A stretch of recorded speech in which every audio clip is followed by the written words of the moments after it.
Jungkook ডুব গিলছে। এ কাকে দেখছে সে? আদৌ কি এটা তার বউ? বিশ্বাস হচ্ছে না জাঙ্কুকের। ইওনোরও একই অবস্থা। তবে নিজের ভাইকে বউয়ের কাছে জব্দ হতে দেখে মজা নিতে ছাড়লো না। কি করছো কিতে? ছাড়ো, শান্ত হও, আমরা ঘরে গিয়ে কথা বলি। বাহ জাঙ্কুক, তুমি তো দেখি কাপুরুষের মতো বউয়ের হাতের পুতুল হয়ে গিয়েছো। এই দিনও দেখতে হবে ভাবিনি। আপনাকে দেখতে কে বলেছে? চোখে লবণ লাগিয়ে বসে থাকুন, আর আমার স্বামীর পুরুষত্বের সার্টিফিকেট আপনি মা হয়ে দেখতে চান? ভারী নির্লজ্জ মহিলা তো আপনি।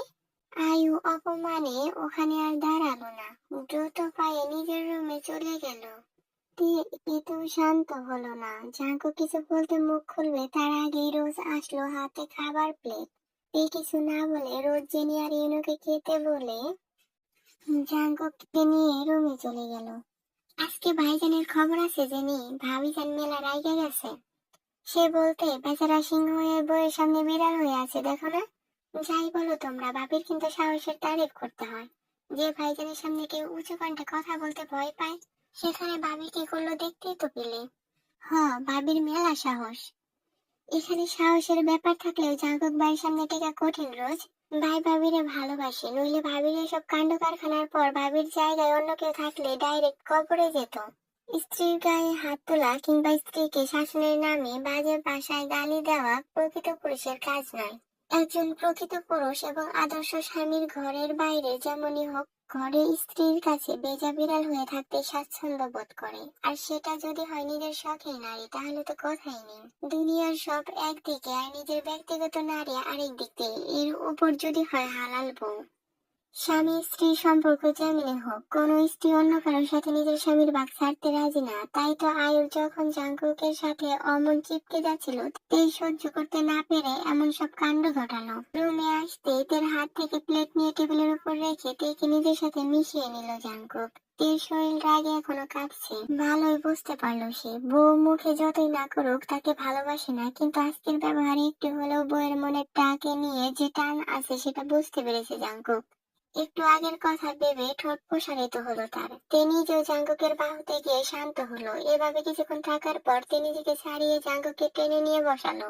এরপর লোকমা বানিয়ে জাঙ্কুককে খাইয়ে দিতে লাগলো। জাঙ্কুক তৃপ্তি নিয়ে খাওয়া শেষ করলো। যাক, হাতে চামচের আঘাত লাগানো সার্থক হলো। খাওয়া শেষ হতেই তে হাত ধুয়ে এসে বসলো। কালকে তো এখানে আঘাত দেখিনি, এখানে আঘাত লাগলো কি করে? আমি কি করে জানবো? লেগেছে কোথাও থেকে হয়তো। আমাকে দেখে কি আপনার বোকা মনে হয়? এটা যে কাঁটা চামচের ক্ষত, পরিষ্কার দেখা যাচ্ছে। বোকা কেন হবে? তোমার মতো আইটেম বোকা হলে চালাক মানুষের নাম কাটা যাবে যে। বলে চোখ টিপ মারলো জাঙ্কুক। আপনার কি সব সময় মনে রং লেগেই থাকে? আপনার মতো একটা সুন্দরী আইটেম বম সামনে থাকলে রং না আরো মেলা কিছুই লেগে থাকে। বাচ্চাটা বন্ধ করুন দেখি।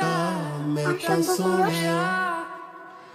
जान तेरे कदम रखी हुई है, मरना मैं तेरिया बाहां च चलवे, सो तेरे प्यार दी मैं चकी हुई है। জাঙ্কুকের এমন অবাধ্য চাহনি আর গান শুনে রাগী দৃষ্টি নিক্ষেপ করে রুম থেকে বেরিয়ে গেল প্লেট হাতে। যেতেই জাঙ্কুক বিছানায় গড়াগড়ি দিয়ে হাসতে লাগলো। এতক্ষণ বইয়ের খেপারক দেখে হাসিটা দমিয়ে রেখেছিল সে। না, আয়ুকে একটা ধন্যবাদ দেওয়া উচিত আজকের জন্য। রোজ, আজকে কি তুমি ফ্রি আছো? হ্যাঁ ভাবি, কি করতে হবে বলেন, করে দিচ্ছি। বিকেলে মার্কেট থেকে আমার জন্য কিছু জিনিস এনে দিও তো। ভাবি, আমাকে বলুন, আমি এনে দিচ্ছি। বাইরের পরিস্থিতি ভালো না, রোজকে পাঠানো ঠিক হবে না। আচ্ছা, আমি লিস্ট করে দেবো, নিয়ে এসো। ভাবি যান, বললেন না তো আমরা কোথায় যাচ্ছি? আর এদিকটা আমাদের আসা নিষেধ। আমার উপর বিশ্বাস নেই তোমার? কথা বলো না, শুধু আমার পিছু পিছু নিঃশব্দে আসো রোজ। রোজ তের পিছু পিছু চলতে লাগলো। রাত গভীর হয়েছে, তার সাথে পাল্লা দিয়ে বেড়েছে তের কৌতূহল। জাঙ্কুক রাতে বাড়ি ফিরেনি, কোথায় কোনো অকাজ করতে গেছে কে জানে। রাজনীতিবিদরা তো আর ভালো মানুষ হয় না। রুমে ভালো লাগছিল না ভেবে বেলকনিতে এসেছিল প্রকৃতির তাজা বাতাস গায়ে মাখতে।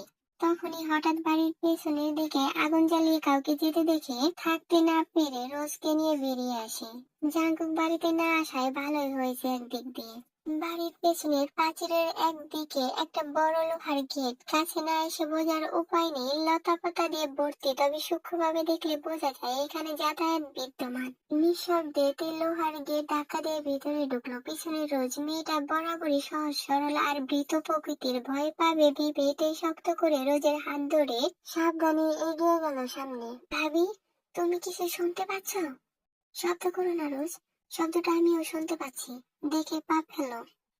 সামনের শব্দ অনুসরণ করতে গিয়ে হঠাৎ একটা কিছুর উপর পা লেগে শব্দ করে উঠলো, সম্ভবত প্লাস্টিকের কিছু। কিন্তু বাঁশবাগানে এগুলো এলো কিভাবে? এই গভীর বাসযোগে দিনের বেলায় একা আসতে মানুষ ভয় পায়। এত কিছু ভাবার সময় হলো না। কিছুটা সামনে থেকে কেউ দ্রুত সরে গেল, শুকনো পাতার শব্দে স্পষ্ট বোঝা গেল তা। তে আর দেরি করো না। রোজের হাত ধরে একটু একটু করে পিছিয়ে বেরিয়ে এলো নিঃশব্দে গেট খুলে। এসে দ্রুত পা চালিয়ে বাড়ির ভেতরে ঢুকে দরজা বন্ধ করে আশেপাশে তাকালো। না, কেউ জাগনা পায়নি এখনো। রোজ, পানি খাও। ভাবি, আমাদের কি ঠিক হচ্ছে? আমার মনে হচ্ছে ওটা কোনো জিনভূত ছিল, জানো? হয়তো তুমি দেখো, যেখানে দিনের বেলা কেউ যেতে ভয় পায় সেখানে রাতে কে যাবার সাহস করবে?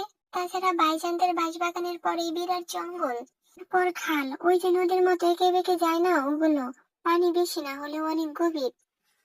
ওসব কিছু না রোজ, হয়তো শিয়াল বা অন্য কোনো প্রাণী ছিল, ভয় পেও না। আর স্বাভাবিক আচরণ করবে, কেউ যেন কিছু বুঝতে না পারে, কেমন? সে আর বলতে, তুমি চিন্তা করো না ভাবিজান। বলি তেকে জড়িয়ে ধরলো, তে মৃদু হাত রাখলো রোজের মাথায়। কিন্তু বেশিক্ষণ স্থায়ী হলো না। হঠাৎ বাইরে কারো পদচারণের শব্দ শুনে সজাগ হলো দুজনে। ডাইনিং এর দিকে গিয়ে বসে পড়লো টেবিলের চেয়ারের আড়ালে। কিছুক্ষণ পায়ের শব্দ শোনা গেল না। এরপর কেউ একজন দক্ষিণের জানালা খুলে ভিতরে ঢুকলো। ভাবি, আমার মনে হয় চোর হয়েছে। কিন্তু তে চুপ থাকার ইশারা করে রোজের হাত চেপে ধরে বসে রইলো। একজন মেয়র, তার উপর জীবন বাড়িতে কোনো ছিচকে চোরের সাহস নেই চুরি করতে ঢুকবে। জানালা সাবধানে বন্ধ করে অবাকটি সাবধানে এগিয়ে গেল উপরের দিকে। পুরোপুরি না বুঝলেও পারফিউমের তীব্র গন্ধ এসে লাগলো তের নাকে। তের ষষ্ঠ ইন্দ্রিয় যেন কিছু বুঝে নিল তৎক্ষণাৎ। এই পারফিউম জাঙ্কুক ব্যবহার করে না, এমনকি এটা মেয়েদের পারফিউম। জিন বেগম কয়েকদিন ধরে অসুস্থ, তার উপর তিনি পারফিউম ব্যবহার করেন না। আর বাকি রইল রোজ। মেয়েটা এসব বেশি ব্যবহার না করলেও এটা রোজের না। তার থেকে বড় কথা, রোজদের সাথে জিমিন তো বাড়িতে নেই। তেমা, এই চার নাস্তাগুলো একটু তোমার শ্বশুরকে দিয়ে আসো তো। কেন? না মানে, উনি কি নিজে এসে খাবার খাবেন না? উনি কিছু গুরুত্বপূর্ণ কাজ করছেন মা, তুমি একটু গিয়ে দিয়ে আসো, আমার হাত আটকা, দেখছোই তো। কেন? আমি কেন যাব?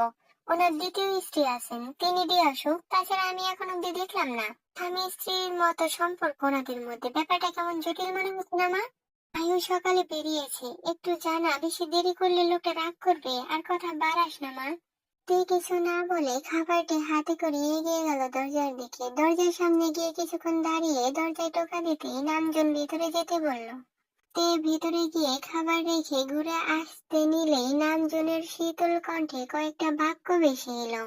বাড়ির বউ বউয়ের মতো থাকো মেয়ে, সংসারী হওয়ার চেষ্টা করো, অযথা নিজের সময় নষ্ট করে মরীচিকার পেছনে ছুটে লাভ কি? তে জমে গেল নামজনের এমন কথা শুনে, কিন্তু বুঝতে না দিয়ে স্বাভাবিক কণ্ঠে বলল, আপনার কেন এমন মনে হচ্ছে? সেটা তো আমার থেকে ভালো তুমি বলতে পারবে। আমার এমনটা বলার কারণ কি? নিজেকে একটু বেশি চালাক মনে করছো না তুমি? নিজের সীমার মধ্যে থাকলে ভালো হয় না? আমি নিজের সীমার মধ্যে আছি শ্বশুর মশাই, আপনি আপনার কাজ করুন, আমার পিছনে কেন পড়েছেন? নামজন থেমে গেলেন। সে যেটা সন্দেহ করে কথাগুলো বলছে সেটা সত্যি না হলে এসব বলা অযথা, কিন্তু তিনি যথেষ্ট বিজ্ঞ। কিছু না, তুমি আসতে পারো। আর শোনো, কয়েকদিন বাড়ির বাইরে বেশি দরকার ছাড়া যাবে না, আর যেতে হলে পুরুষ কাউকে নিয়ে যাবে। তে কিছু না বলে মাথা নাড়িয়ে বেরিয়ে এলো। নামজন কিছুক্ষণ তাকিয়ে থেকে সামনে থাকা ফাইলে মন দিলেন। তে বাইরে এসে বড় বড় করে নিঃশ্বাস ছাড়তে লাগলো। কিছুক্ষণের জন্য মনে হয়েছিল নামজন হয়তো ধরে ফেলেছে যে সে নিজে তার স্টাডি রুমে ঢুকেছিল, কিন্তু ধরতে না পারলেও তাকে যে সন্দেহের তালিকায় রেখে আজ এগুলো বলেছে বুঝতে পারলো ভালোই। রুমে এসে বিছানায় বসতেই চোখ পড়লো টেবিলের উপর থাকা একটা কাগজের উপর। তার যতটুকু মনে আছে সকালেও এখানে কোনো কাগজ ছিল না। কিছু একটা ভেবে কাগজটা তুলে নিল। কাগজে গোটা গোটা অক্ষরে লেখা, বেশি কৌতূহল মানুষকে মৃত্যুর দ্বার প্রান্তে পৌঁছে দেয় মেয়ে, বিয়ে করেছে স্বামী সংসার নিয়ে সুখে রাখো। ভাবি আমরা তো চলে আসলাম, কিন্তু ভাইয়া জানতে পারলে কিন্তু কপালে দুঃখ আছে আমাদের। কিছু হবে না জেনি, ওনাকে দেখে আমি ভয় পাই নাকি? তাছাড়া উনি বাড়িতে নাই। তুমি ভাইয়াকে চিনো না ভাবি? এতক্ষণে দেখো কি আমাদের বের হবার খবর ভাইয়ার কানে চলে গিয়েছে। আমার কিন্তু ভয় করছে ভাবি। দূর বেরি, চুপ করে পিছু পিছু আয় তো। দুজনে হাঁটতে হাঁটতে একটা মুদির দোকানের সামনে এসে থামলো। দোকানদার ছেলেটা থেকে দেখে সালাম দিল। আসসালামু আলাইকুম ভাবি। ইউনো ভাই বলছিল আপনি আসলে যেন যা চান তাই দিয়ে দেই। এখন বলেন আপনার কি চাই ভাবি? আপনি জানকুম পারবো, ইউনো ভাই না বললেও আমি দিয়ে দিতাম। এই যে এখানে যা যা আছে সবগুলো জিনিস একটা ব্যাগে ভরে দিন। আরে নতুন ভাবি যে, তা কি কারণে একা একা বাইরে ঘুরে বেড়াচ্ছেন? আপনার স্বামীর দেখি বউয়ের প্রতি কোনো নজর নেই, এত রোদে বউকে একা একা বাজারে পাঠিয়ে দিল। ব্যাপারটা দেখে দুঃখ পেলাম। ও আপনি, তা অন্যের বউয়ের প্রতি এত দরদ দেখাচ্ছেন যে আপনার কি কাজ কাম নাই? ভাবিদের সুরক্ষা দেওয়ার থেকে বড় কাজ আর কি হতে পারে বলেন? তবে সুরক্ষা দিতে গিয়ে শালার চরম মূল্য দিতে হয়। দেখেন না, সেদিন আপনার সাথে একটু পরিচয় হতে গিয়েছিলাম দেখে আপনার স্বামী নাক মুখ বসকাই দিছে। তারপর আবার কোন দুঃখে আসছেন? এবার কি চোখ বসকানোর ইচ্ছা হচ্ছে নাকি? কি যে বলেন ভাবি। আরে এ দেখি আমার আরেক বইনা, ভালো আছেনি বইনা? জেনির দিকে ঘাড় কাত করে বলল প্রায়। ততক্ষণে দোকানদার ছেলেটা সব জিনিস ব্যাগে ভরে দিয়েছে। দিয়ে সেগুলো জেনির হাতে দিয়ে একটু এগিয়ে যেতে বললো। রাতে সবাই ঘুমানোর জন্য প্রস্তুতি নিচ্ছিল। এমন সময় আয়ু বেগমের ঘর থেকে চিৎকার চেঁচামেচি বেশি এলো। তে রোজকে পড়া বুঝিয়ে দিচ্ছিল ওর রুমে। আয়ু বেগমের চিৎকার চেঁচামেচি শুনে দুজনে দুজনের দিকে তাকিয়ে হাই ফাই করলো। ভাবি কাজ শুরু হয়ে গিয়েছে। আসতে বলো রোজ, কেউ শুনলে কেলেঙ্কারি হয়ে যাবে। এখনই বের হব না আমরা, চুপ করে বসে থাকো। আয়ু পাগলের মতো করতে লাগলেন। একবার দেওয়ালের সাথে শরীর চুলকাচ্ছে তো একবার জেনিকে দিয়ে। জেনি দৌড়ে গিয়ে জেনের রুম থেকে গা চুলকানি নিয়ে আসলো। তার এত সুন্দর নখকে নষ্ট করবে চুলকে দিতে গিয়ে, তাও যেন হচ্ছে না আয়ুর। এবার দৌড়ে ওয়াশরুমে চলে গেলেন তিনি। এতক্ষণ রোজ হাঁটতে দরজার আড়ালে দাঁড়িয়েছিল। আয়ু ওয়াশরুমে যেতেই ওরা ভেতরে ঢুকলো। জেনি, কি হয়েছে তোমার মায়ের? ও ভাবি, দেখো না কি হয়েছে, আমিও বুঝতে পারছি না। আম্মা তো শোয়ার জন্য ঘরে আসলো, এরপর থেকে চেঁচামেচি শুরু করেছে। বলেন তার নাকি শরীর চুলকাচ্ছে। ইস, কি খারাপ ব্যাপার। তুমি বরং ভেতরে গিয়ে হেল্প করো, যাও, আমি চুলকানি কমানোর জন্য কিছু নিয়ে আসি। জেনি চলে যেতে টিয়ার রস দ্রুত গিয়ে বিছানা চাদর মুড়ে একটা ব্যাগে ভরে নিল সাবধানে, যাতে তাদের শরীরে স্পর্শ না লাগে। এরপর একই রকম একটা চাদর বিছিয়ে দিয়ে রুম থেকে বেরিয়ে গেল। রুমে যেতে থতমত খেয়ে গেলেও দমে গেল না তে।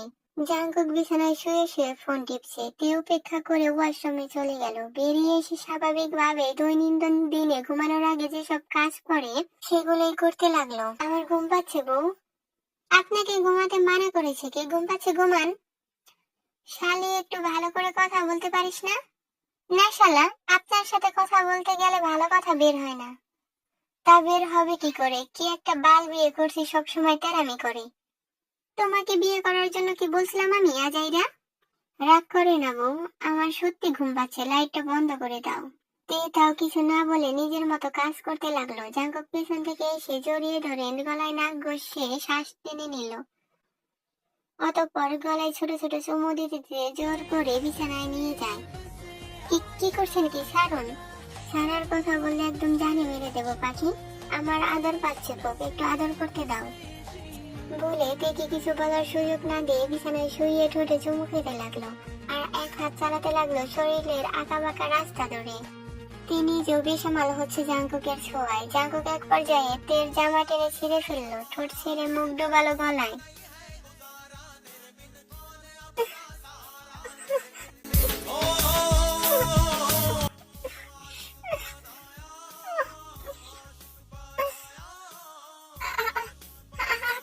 সবসময় ছিঁড়াছিড়ি না করলে চলে না?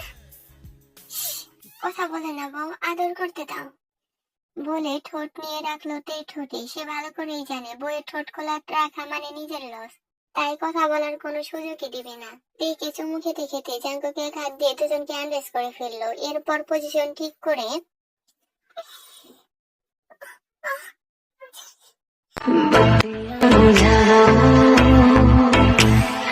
थोड़ी सी पिला दो,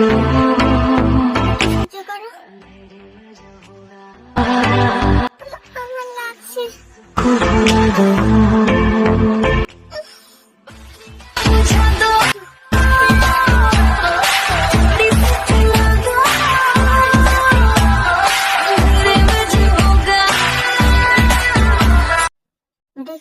টেবিলে সবাই প্রায় বসে গেছে। জিন বেগম এক পাশে বসে সবার প্লেটে খাবার তুলে দিচ্ছেন।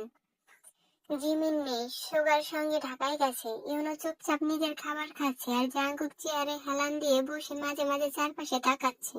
তে যথারীতি শান্ত মুখে বসে আছে, কিন্তু আয়ুর অবস্থা একেবারে অস্বাভাবিক। রাতের সেই ঘটনার পর সকালেও তার মুখে বিরক্তির স্পষ্ট। বারবার শরীরের বিভিন্ন জায়গায় হাত দিয়ে অস্বস্তি প্রকাশ করছে। এই বাড়িতে কেউ কি আমাকে শান্তিতে থাকতে দেবে না নাকি? আবার কি হলো আয়ু? কি হয়েছে সেটা আপনি জানেন না? রাত থেকে আমার শরীরের অবস্থা দেখেছেন? এমন চুলকানি আমার জীবনে হয়নি। তে চুপচাপ খাবার খাচ্ছিল। কথাটা শুনে একবার চোখ তুলে তাকালো, তারপর আবার নিজের খাবারে মন দিল। আয়ুর চোখ সরাসরি গিয়ে পড়ল তের উপর। এটা কার কাজ হতে পারে? টেবিলে মুহূর্তে নীরবতা নেমে এলো। তে ধীরে ধীরে চামচটা নামিয়ে রাখলো। জাঙ্কুক বাড়িতে থাকলে একসাথে বসে খেতে হয় বিদায় সবার সাথে সে নিজেও খেতে বসেছিল। আপনার কথা শেষ হয়েছে? তোমার এত তাড়া কেন? আমি তো নাম নিইনি।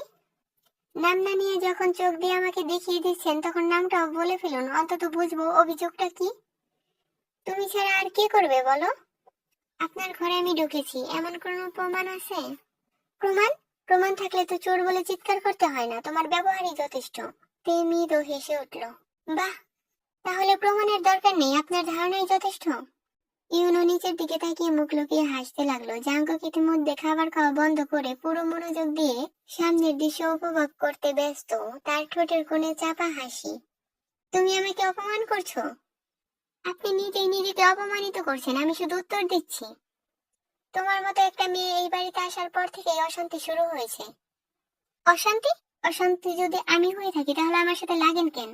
আয়ু থমকে গেল। জাঙ্কুক এবার আর হাসি চাপতে পারলো না। নিচু স্বরে ইউনোকে বলল, দেখছিস কেমন ফায়ার হয়ে গিয়েছে? ইউনো মুখ নামিয়ে বলল, ভাই আপনি হাসবেন না, পরে ভাবি আপনাকেও সাবান ছাড়া দিয়ে দিবে। আমি তো সেই আশাতেই বসে আছি। তে কটমট করে তাকাতেই জাঙ্কুক সঙ্গে সঙ্গে মুখ গম্ভীর করে খাবারের দিকে তাকিয়ে রইল। জাঙ্কুক, তুমি কিছু বলছো না কেন? তোমার বউ আমাকে অপমান করছে। আমি কি বলবো? আপনারা দুজন এত সুন্দর আলোচনা করছেন, মাঝখানে ঢুকে আলোচনার সৌন্দর্য নষ্ট করতে যাচ্ছি না। তুমি তোমার বউকে কিছু বলবে না? কেন বলবো? কারণ সে আমার নামে মিথ্যা অপবাদ দিচ্ছে। আমি কিন্তু আপনার নামে কিছু বলিনি, আপনি নিজেই বলেছেন আমি করেছি। আরে মাই সেকেন্ড মম, আপনার যদি মনে হয় বউ করেছে তাহলে তার আগে প্রমাণ বের করেন। প্রমাণ ছাড়া আমার বউকে আসামি বানালে কিন্তু আমি আদালত বসাবো। তুমি ওর পক্ষ নিচ্ছ? বউ আমার পক্ষ নেব না তো পাশের বাড়ির ছকিনার পক্ষ নেব? ইউনো আবার হেসে ফেললো। আই বিরক্ত হয়ে চেয়ার ঠেলে উঠে দাঁড়ালো। আমি এই বাড়িতে কারো সম্মান পাচ্ছি না। ঠিক তখনই নামজন ঘরে ঢুকলেন। সকালে এত চেঁচামেচি কিসের? আয়ু সঙ্গে সঙ্গে মুখের ভাব বদলে ফেললো। আপনি আসুন তো। আপনার ছেলের বউ আমাকে অপমান করছে, রাত থেকে আমার শরীরে এই অবস্থা, আর আমি বলতে আমার সঙ্গে তর্ক করছে। নামজন ধীরে ধীরে তের দিকে তাকালেন। তে, এসব কি হচ্ছে? তে শান্ত গলায় বলল, আপনি যদি জানতে চান তাহলে পুরো কথাটা শুনুন। উনি কোনো প্রমাণ ছাড়াই আমাকে দোষ দিচ্ছেন। বিনা কারণে আমি আমার বউকে অপমান করার অধিকার কাউকে দেইনি। তোমার বউকে তুমি মাথায় তুলে রেখেছো বলে আজ সে সবার সঙ্গে এমন ব্যবহার করছে। তে এবার কথা বলতে চাচ্ছিল, কিন্তু জাঙ্কুক হাত তুলে থামিয়ে দিল। সেটা আমার ব্যাপার, বউকে মাথায় তুলবো নাকি কোলে, তবে কোনো প্রমাণ ছাড়া আমার বউকে দোষী বানালে তার জন্য ভালো হবে না। আয়ু সুযোগ বুঝে আবার বলল, দেখছেন দেখছেন, একটা মেয়ের জন্য নিজের বাবার সঙ্গে কেমন ব্যবহার করছে। জাঙ্কুক, তোমার বউকে একটু শাসন করো। বাড়ির বড়দের সঙ্গে কিভাবে কথা বলতে হয় সেটা শেখাও। জাঙ্কুক কয়েক সেকেন্ড বাবার দিকে তাকিয়ে রইল, তারপর শান্ত অথচ শক্ত গলায় বলল, আমার বউকে কিভাবে কথা বলতে হবে সেটা আমি বুঝবো। আপনি বরং নিজের ঘরের ব্যাপার দেখুন। তুমি আমাকে শেখাবে? না, কিন্তু একটা কথা মনে করিয়ে দিচ্ছি, তে আমার স্ত্রী। ও ভুল করলে আমি ওকে বুঝিয়ে বলবো, কিন্তু অন্য কেউ ওকে অপমান করলে সেটা আমি মেনে নেব না। তুমি পুরোপুরি ওর হাতের পুতুল হয়ে গিয়েছে জাঙ্কুক। পুতুল হলে মন্দ কি? আমার বউয়ের হাতে থাকতে আমার কোনো আপত্তি নেই। ইউনো রোজ মাথা নিচু করে হাসছে। তে সেদিকে তাকিয়ে কটমট করে তাকালো। জাঙ্কুকের মুখে আবার সেই দুষ্ট হাসি ফুটে উঠল। নাস্তা শেষ করে নিজের ঘরে ঢুকতেই জাঙ্কুক দরজা বন্ধ করলো। তে তখন আলমারি গোছাচ্ছিল। কি করেছেন ম্যাডাম? কি করেছি? কাল রাতে কি করেছেন আপনি? তে নির্লিপ্ত ভাবে কাপড় ভাঁজ করতে করতে বলল, কিছুই না। আমার সামনে অন্তত মিথ্যা বলবেন না ম্যাডাম। তে এবার ঘুরে তাকালো। আপনি তো সব জানেন, তাহলে আবার জিজ্ঞেস করছেন কেন? জানি, শুধু আপনার মুখ থেকে স্বীকারোক্তিটা শুনতে চেয়েছিলাম। তাহলে শুনুন, যে আমাকে অপমান করে তাকে আমি সহজে ছাড়ি না, সেটা আমি বহুদিন আগেই বুঝেছি। কিছুক্ষণ দুজন দুজনের দিকে তাকিয়ে থেকে জাঙ্কুক বলল, রেডি হন, আমরা বের হব। কোথায়? আমি কেন আপনার সাথে যাব? আমার সঙ্গে যাবেন, কোথায় যাবেন সেটা না হয় আমার উপর ছেড়ে দিন। কোথাও যাব না আমি আপনার সঙ্গে, আপনার যেতে হলে একা যান। এত কথা না বলে রেডি হন। না। তে, রাগিও না আমাকে, যেটা বলছি সেটা করো। কচু। দুজনের চোখাচোখি শেষে জাঙ্কুক দীর্ঘশ্বাস ফেলে বলল, আপনি কি সব কথায় আমার সঙ্গে যুদ্ধ করবেন? আপনি কি সব কথায় আমাকে আদেশ করবেন? কারণ আপনি আদেশ ছাড়া কোনো কথা শোনেন না, আর আপনি অনুরোধ করতে জানেন না। একটু ভালো করে বললে আপনার সম্মান ক্ষুণ্ণ হবে যে। ঠিক আছে, অনুরোধ করছি, রেডি হও, আর কথা বাড়িও না। তে ভ্রু কুঁচকে তাকালো। এত ভদ্রতা দেখাচ্ছেন কেন? কারণ আপনার সঙ্গে তর্ক করে যেটা আমার পক্ষে এখন সম্ভব না। তে মুখ লুকিয়ে ফেললো, যাতে নিজের অজান্তে আসা হাসিটা জাঙ্কুক দেখতে না পায়। হাসছেন আবার? চুপ করুন, আমি রেডি হয়ে আসছি। কিছুক্ষণ পর দুজনে গাড়িতে উঠলো। জাঙ্কুক গাড়ি চালাতে লাগলো। গাড়ি শহরের রাস্তা ছেড়ে ধীরে ধীরে পরিচিত সবুজ পথের দিকে ঢুকতেই তে জানালার বাইরে তাকিয়ে রইলো। একটা বাঘ, তারপর আরেকটা। হঠাৎ করে চোখ বড় হয়ে গেল। এই রাস্তা? জাঙ্কুক চুপ করে বইয়ের প্রতিক্রিয়া দেখতে ব্যস্ত। আপনি আমাকে কোথায় নিয়ে যাচ্ছেন? এতক্ষণেও চিনতে পারেননি? তে আর কিছু বলল না। রাস্তার দুপাশে গাছ, ছোট বাজার, পুরনো মসজিদ, মিনার, সবকিছু তার ভীষণ পরিচিত। আমাদের বাড়ির দিকে যাচ্ছেন? হুম। এত খুশি হয়ে গেছেন যে স্বামীকে একটা ধন্যবাদও দেবেন না? কে বলেছে আমি খুশি? খুশি না? যা শালা, বউ খুশি না তাহলে গিয়ে কি করবো? আমি বরং গাড়ি ঘোরাই। এই না, কি করছেন কি? দেখুন, এসেছে যখন একটু সবার সঙ্গে দেখা করে যাওয়া উচিত, তাই না? গাড়ি বাড়ির সামনে থামতে তে দরজা খুলে নামার আগে বাইরে দাঁড়িয়ে থাকা একজনকে দেখতে পেল। তে আর এক মুহূর্ত দেরি করে না দৌড়ে গিয়ে ভাইকে জড়িয়ে ধরলো। নিকি, আপু। নিকি অবাক হলেও পরক্ষণে বোনকে শক্ত করে জড়িয়ে ধরলো। গাড়ির পাশে দাঁড়িয়ে জাঙ্কুক দৃশ্যটা দেখছে। তার মুখের অবস্থা দেখে মনে হচ্ছে পৃথিবীর সবচেয়ে বড় অন্যায়টা এইমাত্র হয়ে গিয়েছে। জাঙ্কুক মনে মনে বলল, আমাকে তো কোনোদিন এভাবে দেখে দৌড়ে আসে না। শালি যত অন্যায় স্বামীর সাথেই করতে পারে, এত জোরে দৌড় তো প্রতিযোগিতা ওরাও দেয় না ভাই। আপু, কেমন আছো তুমি? ভালো আছি ভাই, তুই কেমন আছিস? পড়াশোনা কেমন চলছে? ভালো। কিন্তু তুমি এতদিন পর এলে কেন? তে জাঙ্কুকের দিকে তাকিয়ে বলল, উনি নিয়ে এসেছেন। নিকি এবার জাঙ্কুকের দিকে তাকালো। আসসালামু আলাইকুম ভাইয়া। ওয়ালাইকুম আসসালাম। জাঙ্কুক এগিয়ে এসে নিকির কাঁধে হাত রাখলো। কেমন আছো?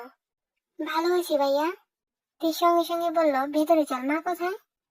মা তোকে দেখলে অনেক খুশি হবে আপু। আচ্ছা, আসবে একবারও বলে আসবি না?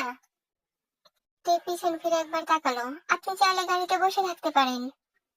এই দেখি খন্নাস বউ, আল্লাহ, স্বামীকে বাপের বাড়ি এনে অপমান শুরু করে দিয়েছে। না, এই অপমান নেওয়া যায় না। শ্বশুর বাড়িতে জামাই হিসেবে সম্মান আর জামাই আদর পাওয়া এখনো বাকি আছে বউ, চলেন। আপু, ভাইয়াকে এভাবে বলো না। ভাইয়া, ভেতরে আসুন। বাদ দে, এই লোককে সোজা কিভাবে করতে হয় আমি জানি। সেটা তো প্রতিদিনই প্রমাণ করো। বাড়ির ভেতরে ঢুকতে তের মায়ের কণ্ঠ ভেসে এলো। তে, মা তুই? তে দৌড়ে গিয়ে মাকে জড়িয়ে ধরল। মা, এতদিন পরে এলি মা, কেমন আছিস? ভালো আছি মা, তোমরা কেমন আছো? ইয়ঞ্জন এবার জাঙ্কুকের দিকে তাকালেন। বাবা, আসো, ভেতরে আসো। আম্মু, তুমি ব্যাগ আর কি কি লাগবে লিস্ট বানিয়ে দাও, আমি সব নিয়ে আসছি। তে জাঙ্কুককে রেখে নিজের ঘরে যেতে লাগলো। জাঙ্কুক কি কম, বউ নিয়ে যায়নি তো কি হয়েছে? তার তো পা আছে, তাই পা দুটো ব্যবহার করে বউয়ের পিছু পিছু চলে গেল। জাঙ্কুক রুমে ঢুকতে যাবে, অমনিতে থামিয়ে দিল। এই না, দাঁড়ান, ভেতরে আসবেন না।